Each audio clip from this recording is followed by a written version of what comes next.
Flames crackled across scorched girders. The air stank of charred alloy and smoldering dust. Somewhere deep in the ruins, thunder rumbled, a low, relentless drumbeat echoing through the fractured walls. The Autobots crouched behind what little cover remained, optics locked forward. Broken slabs of metal offered poor protection, but it was all they had.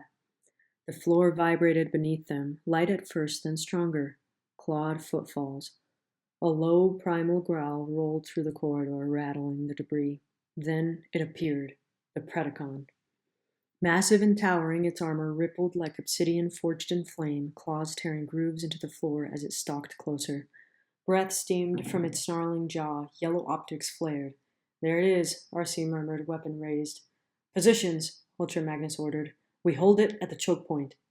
From behind, Bulkhead shifted his stance nervously. We might already be too late for that. Across the cracked floor, Stillknight stepped forward. She moved without urgency, without hesitation, out from the shadows and into open ground. Her blades remained sheathed, her armor dim, unflared. Just her. Stillknight? R.C. called out. What are you doing? Ultra Magnus's voice shouted urgently from behind cover. Fall back! Now! But she kept walking. The Predacon reared back, teeth bared, a roar beginning to form. Stillknight raised her hand, palm open, fingers spread. Her optics softened, her movements fluid. Not defensive, not aggressive, simply calm. She's lost it, Bulkhead muttered behind cover. Stillknight took one more step forward, then slowly, deliberately knelt. The cracked floor hissed beneath her frame. Then the Autobots heard a sound. It wasn't loud, not musical in the traditional sense, but it resonated. Soft and harmonic, a frequency that echoed off the walls like a call of something long forgotten. Not quite the Lunari trill, but deeper, older, as if it had roots buried in the core of the world. The Predacon's body jerked. Its snarl broke off mid-growl. The flame that was building in its chest died suddenly. It tilted its massive head. The corridor fell silent. Is it listening? Bulkhead asked, unable to hide the disbelief in his voice. Stillknight placed her other hand gently against the floor, fingers spreading across the stone below. The sound deepened. The floor answered. A harmonic vibration rose beneath her, a low pulse, matching the energy embedded in the structure around them, like something dormant had stirred. The Predacon stepped forward. Claws clinked lightly on the floor, its head dipped, closer, closer still. A breath. Then it released a sound, low and hollow, not a snarl, a reply. Stillknight lifted her gaze. Her optics met the beast's. Its own flared brighter now, not in rage but in curiosity.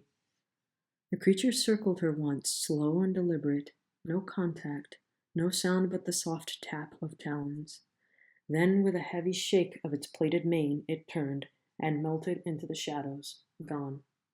R.C. rose slightly from cover, stunned. Of course. Why wouldn't that happen? Ultra Magnus stepped forward, his expression unreadable. Did she just call off the Predacon? Bulkhead said disbelievingly. Stillknight remained kneeling, her optics dim, both hands still resting on the ground. Slowly, she turned her head, looking back at the others. From behind the barricade, Bumblebee let out a breath-like tone in awe. Wheeljack stared. Okay, that's new. It left, Bulkhead replied, stepping into the clearing. Just walked away. Stillknight stood. No rush, no drama, just composure. She turned toward the place where the beast had vanished. Her optics still narrowed. Her gaze lingered in the dark. Then, gently, she placed her hand over her spark, still able to feel the tonal reply of the Predacon. After a few more moments of silence, Ultra Magnus refocused the team. We're nearing the next retrieval point. Intel suggests a significant Decepticon presence has already secured part of the ruins, he said. And I'm guessing they won't just hand over the fossil, R.C. muttered. Then a communications request from Optimus. Ultra Magnus. I'm reading another signature in Decepticon activity in the Arctic. I will take smokescreen and investigate this new location. Understood, Ultra Magnus responded.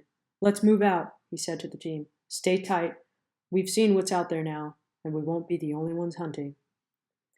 The Autobots transformed one by one, engines flaring to life as dust and gravel scattered in their wake. Stillknight took flight last, rising into the dusk-colored sky like a silent predator. Her wings folded in tight, gliding just above the ravine wall as the team raced beneath her. They moved quickly, following the contours of an ancient gorge. Centuries of wind had carved jagged ridges and cliffs into its edges, now shadowed by the low-burning sun. In the distance, twin columns of black smoke spiraled into the air, proof they weren't alone. "Hostile activity confirmed," Ultra Magnus said through the comms. "Decepticons, multiple signatures, brace for contact."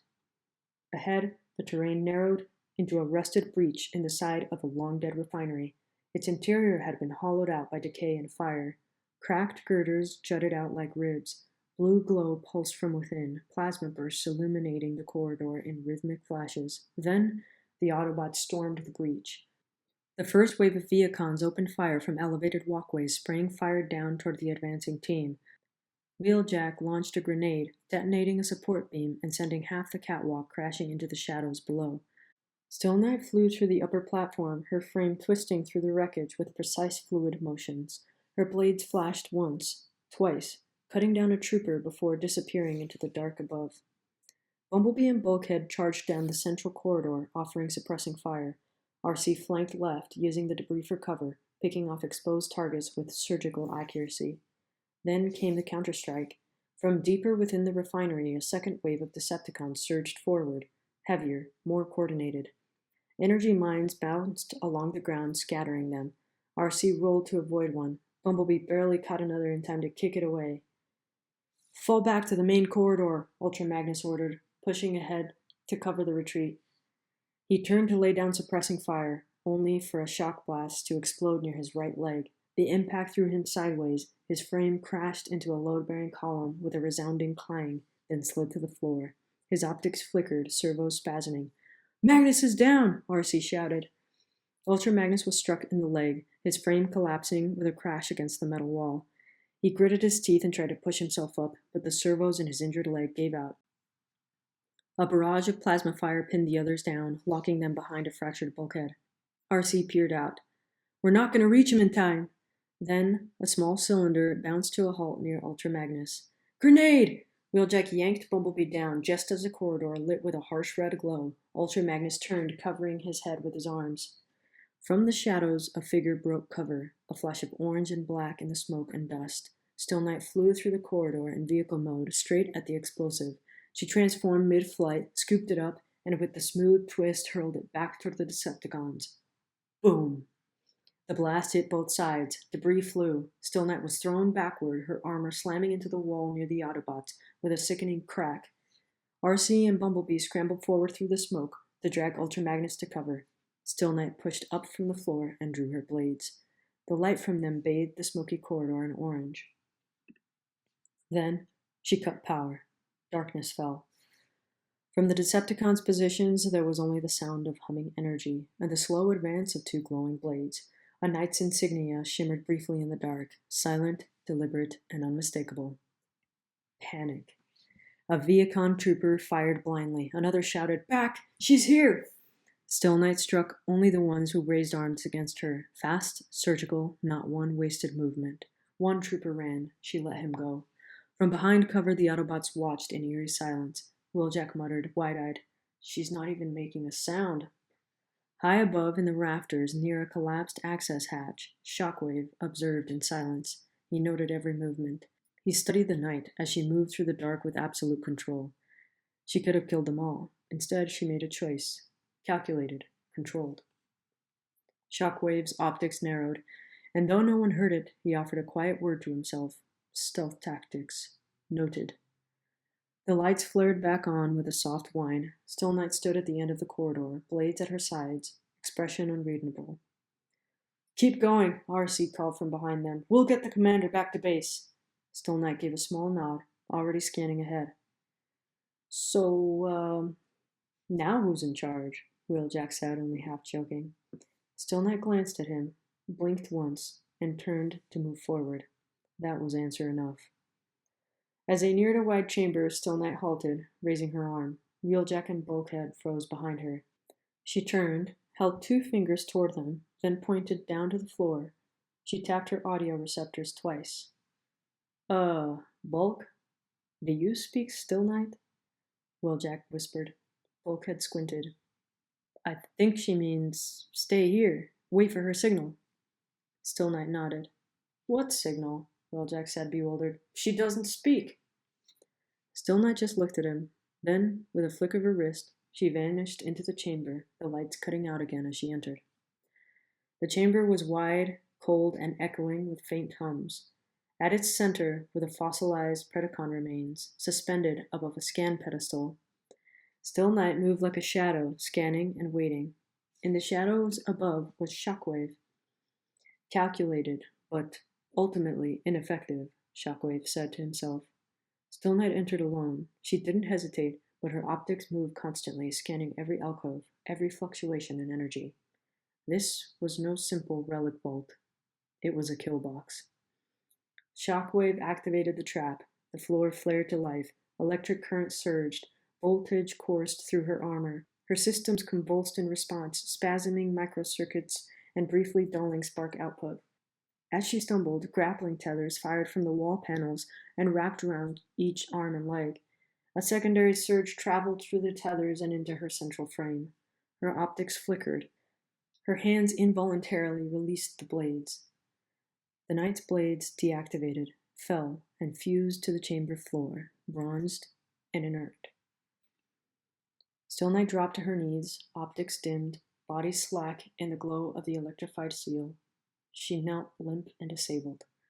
Shockwave dropped from above, stepping forward, with the dispassion of a surgeon. Capture complete. Tactical success, 87%. He walked past her, unbothered. The Viacons moved in around her, aiming weapons, but hesitating. Stillknight made no move to resist. A soft crystalline note echoed faintly through the cold room. It almost sounded like wind passing through a ring of glass. That's the signal, Bulkhead said, optics narrowing. Bulkhead and Wheeljack burst into the chamber. Battle erupted. Shockwave's arm reached out to the fossil. Then, thunk! A blade struck just beside his hand, embedding in the pedestal. Someone order a couple of wreckers? Wheeljack called out as he and Bulkhead dropped from the upper hatch into the chamber floor. Bulkhead barreled into two Viacons with a full body tackle that rattled the walls. Wheeljack sliced through a third enforcer in a blur, then turned to Shockwave. You really need better security protocols. Shockwave broke free of the pedestal's edge, cannon charging. Stillknight's optics snapped open. She rose smoothly, despite the lingering feedback crackling off her armor. She extended one hand. Her right blade dislodged from the floor, reigniting as it shot back into her palm. With a circular swoosh, she cleared her right arm of the bindings. Shockwave froze as she stood in full form once again, tall, centered, and utterly unshaken. He looked from her to the wreckers, to the fossil. His odds had changed. You orchestrated this, he said, not as a question. Stillknight stared at him. Impressive, but ultimately futile, Shockwave said monotonously. He stepped back toward a forming ground bridge and vanished in a flash of green. Wheeljack approached the pedestal, pulling the fossil loose with care. Stillknight retrieved her second blade and holstered both. Her posture, while calm, showed traces of fatigue beneath the surface. You all right? Bulkhead asked her. Stillknight nodded once, then looked toward Wheeljack. He gave her a long stare. You let him take you down. Stillknight's optics met his, no denial. Not bad, he muttered. For a doctor. Stillknight just tilted her head slightly in reply. She cast one last glance toward where Shockwave had stood. Guess he didn't like the odds, Wheeljack said. Guess he didn't count on her, Bulkhead replied. Stillknight turned away from the pedestal. Hey, that trick back there, letting yourself get caught? Gutsy move, Bulkhead said. Stillknight didn't respond, but as she walked past the place where her blades fell, her insignia shimmered once, then was calm once more. I don't know what she's got burning in that core of hers, but I wouldn't want to be the next con that tries her, Wheeljack muttered to Bulkhead, smiling.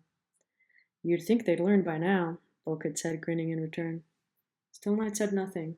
She just walked forward silently with her blades at her back and fossil in hand. The mission was over. The fossils were secure, the Decepticons scattered, and for once the Autobot hangar hummed with the low rhythms of maintenance and reprieve. Stillknight stood near the center console, watching without speaking as Ultra Magnus and RC debriefed Optimus. Ratchet had already repaired the damage to Ultra Magnus's leg. Bumblebee replayed a fragment of field footage on the wall display, the brief encounter with the Predacon still echoing in their minds. It didn't act like a mindless beast, RC said. It hesitated. It was listening, Bulkhead added. Not just to her, it was like it recognized the sound. Optimus was silent, his gaze shifting slightly toward the far corner of the hangar. Maybe that sound means we're friendly, allies of some sort? They continued discussing the Predacon encounter. Stillknight stood in the hangar, observing the Autobots altogether. Arms crossed slightly behind her back, her optics were dim and unreadable. Ratchet, adjusting a panel nearby, glanced at her and frowned. No new coordinates yet, he called out, not directly addressing her, but loud enough to be heard. Just sit tight for now. Stillknight didn't move. Then, quietly, she turned toward the exit. Where are you going? Ratchet asked. Stillknight paused only for a moment. Wait, Ratchet said, stepping toward her. You shouldn't be alone right now. There's still a chance they installed some latent programming. But she was already walking outside. At the edge of the hangar, she paused only long enough for her armor to shift, wings unfolding with a low mechanical sigh. Then, with one pulse of her engines, she launched into the sky, a streak of orange and black rising sharply into the clouds. The others watched from the platform as her silhouette vanished into the growing dusk. She shouldn't be flying alone, Ratchet muttered as he watched her fly away, but no one stopped her. The air grew thinner as she rose, carving a path through the cold desert wind. Her altimeter pinged once, then was silenced by her will alone. The desert stretched wide beneath her, but she didn't need coordinates. She remembered the path. She would always remember. Although she knew she would face some difficult memories shortly, the air through her wings brought comfort and relief. She embraced the moment of peace, then began to descend. When the cliffs came into view, a strange tightness gripped her spark. The outcrop where her base had once rested, tucked between shimmering veins of exposed energon and a garden of luminous icona, was now a blackened scar on the Earth's skin. Stillknight transformed midair and dropped silently into the ruin, landing soundlessly on fractured metal. Her feet pressed into the scorched remains of what had once been her sanctuary, a place of healing, of meditation. Now, silence, wreckage. The once lush growth of icona had withered into brittle stems. Twisted roots poked through charred earth, their tips singed black. Bits of her stained glass mural lay in the dirt, fractured depictions of the knight's insignia, barely recognizable. She stepped forward. The hallway, what remained of it, had collapsed inward. The table where many of her inventions lay was turned over. Her small shield generators were incinerated. Shards of alloy curled like rusted petals. Every footfall echoed with a memory of battle. Flash! Her voice was gone, comms dead, blades drawn, enemy signals jamming every exit. Stillknight fought with precision, but she was alone. Flash! Containment gas. Her optics stung, and her limbs felt heavy. She could feel the blade slipping from her grip. What was happening? How could some gas sever the link between a knight and their armor? Confused, her footing slipped as her enemies circled, her sanctuary, her garden, engulfed in flame. Forgetting the battle for a moment, she reached for the icona cradle, trying only to protect them. Flash, soundwave, watching, a trap, flash. Stillknight's optics flickered, and she stumbled forward, catching herself against a cracked pillar. It wasn't fear or pain she felt, but grief.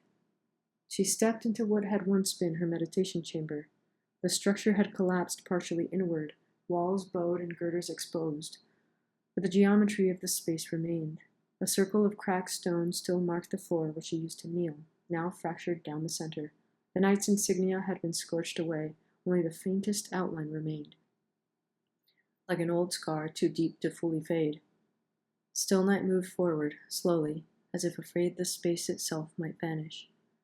Her foot struck something, a scattered fragment of her past. Bending, she picked it up. A piece of ornamental plating, inscribed with a knight's oath in ancient Cybertronian script. She brushed away the soot. It was warped, heat blasted, but still intact. The lines whispered of her oath. to stand between the innocent and the fire, even when the fire bears my name. She sank to her knees. Beside her lay the fractured headpiece of a knight's sparring helm. Nearby, the half-shattered base of her data pedestal, broken like everything else. Stillknight rested the fragment atop her knee and simply sat. Her optics dimmed in the silence as her spark rhythm slowed, not in fatigue but in mourning. This place had once meant peace, solitude, reconnection. Now it echoed with ghosts. Then a soft light pulsed to her left. Her gaze turned. At the edge of the broken meditation circle, partially buried in ash, stood an icona plant. It was in what remained of the icona cradle. It was not one she remembered planting. Perhaps it was only a seedling during the battle. Its pedestals were a deep, radiant magenta, vivid even against the soot-blackened floor. Thin veins of bright blue energon pulsed along its stems, casting soft glows across the shattered alloy. The plant was small, no taller than her palm, but it stood proud, alive amidst ruin. Stillknight reached toward it slowly. The icona responded. Its tendrils rose, delicate, seeking, not toward her hand, but toward her spark, toward her core.